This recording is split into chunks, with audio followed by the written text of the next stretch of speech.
So, mayong buntag no. So, na ako karon diri sa akong garden. Abi niyo no, based lang sa akong experience diri. Magtagalog na ako. Based lang sa experience ko dito sa Belgium no, hindi madali magtanim. Alam niyo bakit? Kasi kahit yung mga bees dito or mga bubuyog, tamad sila mag-pollinate. So, itong garden ko, itong talong ko at saka pumpkin and then zucchini, hirap na hirap sila mamunga. Alam nyo bakit? Kasi yung mga bubuyog nga ayaw nilang mag-pollinate. So ang ginagawa ko dito is nagmamanual ako mag-pollinate ng mga tanim ko. So hindi easy magtanim dito sa sa amin, dito sa banda sa amin, dito sa Belgium. So ang gagawin ko ngayon, kukunin ko yung namulaklak na pumpkin, tapos tatago ko sa ref para kung mamunga siya ulit, asa ba?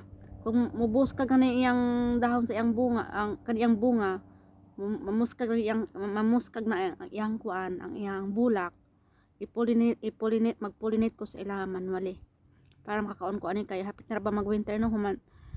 Siguro mga limang bunga na yung hindi natutuloy, namamatay lang kasi nga hindi na po-pollinate. So basic experience ko dito sa YouTube, pwede pala natin i-pollinate manually sila. Pati yung talong, zucchini, pumpkin. So, ito nga gawin natin ngayon. So, ito siya. May maliit na siya na dyan. Bunga. Asan pa? Ito, mayroong isa dito na matayan siya. Yung nag-yellow na matayan. And then, ito yung ipapress ko siya. Bali, ilagay ko yan sa maliit na Tupperware. Yung bulak na yan. And then, para i-pollinate ko yung mga nabubuong medyo malalaki na bunga na siya. I-manual pollinate ko sila. So, yan, itatago ko yan.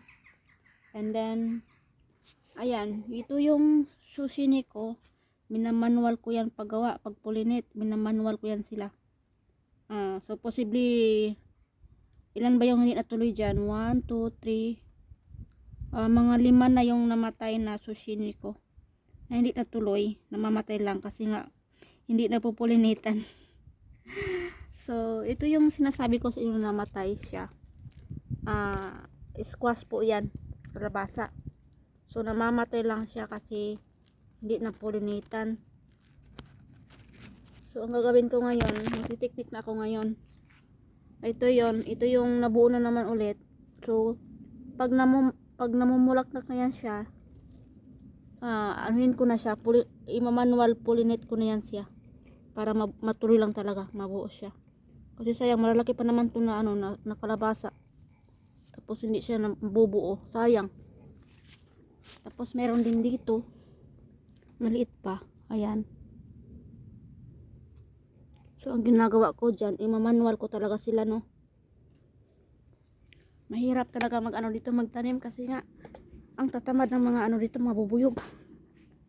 Ayaw nila mag-pollinate.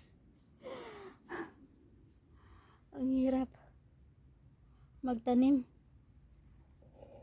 Anyway, first time ko magtanim dito First time ko ma-experience na magtanim-tanim dito. Magto 2 years na ako dito. So, sabi ko sa sarili ko, mag-garden ako dito para at least meron ako mapaglibangan no. Hindi ako maboboard.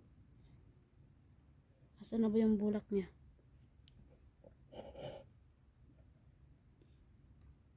So, ayan.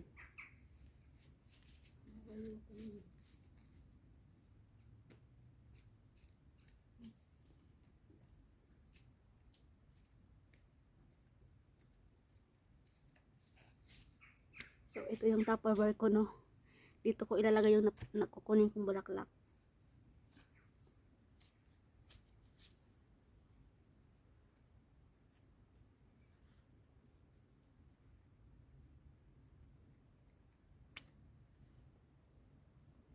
So, ito siya. Itatago ko to sa ref. Kaya lang may mga may langgam. So, yun no. Ito lang muna yung ipapakita ko sa inyo. Pag mabuo siya, mag-update ulit ako sa inyo kung mabuo na siya. So, ito ang technique ko dito sa Belgium. Para lang makakain ko yung mga tinatanim ko. Hindi masasayang yung effort ko, no? Pwede pala. Mag-manual pollinate tayo. Ilagay natin sa ref. And then, kung mayroon ng malaki, at namumukad na yung bulaklak niya, saka tayo mag-pollinate. Pwede tayo maggamit ng ng cotton buds or yung stick na yung maliit na stick para pang-pollinate doon. So yun lang muna. Maraming salamat po. Update ko kayo ulit. Thank you very much for watching. Paki-share na din.